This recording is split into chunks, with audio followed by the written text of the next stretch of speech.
Bonjour à tous. Après la chaleur, place aux orages. Plus de 1300 éclairs ont frappé la Côte d'Or entre hier soir et cette nuit, classant le département au 10e rang des plus impactés en France. En Saône-et-Loire, 363 éclairs ont également été enregistrés. Les températures baissent aujourd'hui avec un mercure proche des 30 degrés et un retour progressif des éclaircies.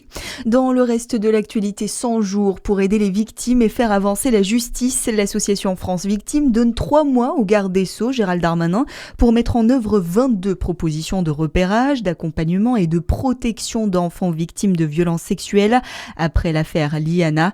Les explications de Jérôme Moreau, vice-président et porte-parole de l'association. Aujourd'hui, nous sommes à 9,50 € par an et par victime. Voilà ce que ça peut représenter pour le ministère de la Justice, une victime.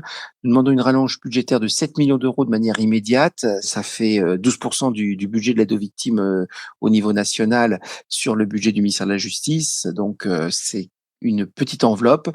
On a besoin de psychologues et de juristes, très clairement. On voit bien que nous n'avons pas assez de psychologues, nous en avons 600 dans le réseau.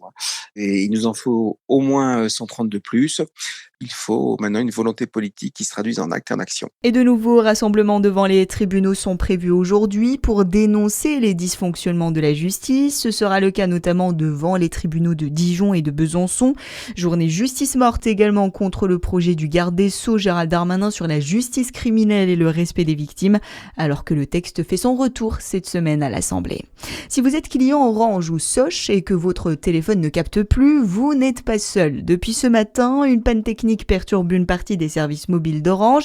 Les réseaux 4G et 5G sont notamment touchés avec des difficultés pour téléphoner ou accéder à Internet mobile. L'opérateur indique que ses équipes sont mobilisées pour établir le service au plus vite. Plus de 1600 signalements ont été enregistrés sur la plateforme Down Detector. C'est le jour J pour les candidats au BTS en Franche-Comté. Les résultats sont publiés ce matin depuis 9h dans l'académie de Besançon qui regroupe le Doubs, le Jura, la Haute-Saône et le territoire de Belfort. Les candidats peuvent consulter leur admission grâce au moteur de recherche des résultats. Les publications se poursuivront dans les autres académies jusqu'au 10 juillet. Le brevet des collèges, lui, continue aujourd'hui. 800 000 élèves passent les épreuves d'histoire-géographie ce matin. Les sciences suivront dans l'après-midi. C'est l'occasion d'aller voir des films pour seulement 5 €. Coup d'envoi hier de la fête du cinéma. Vous avez jusqu'à mercredi pour en profiter dans tous les cinémas près de chez vous. Et puis l'épilogue des championnats de France de cyclisme sur route en Isère. À 6 jours du départ du Tour de France à Barcelone, c'est le Byzantin Romain Grégoire qui a levé les bras à la Tour du Pin.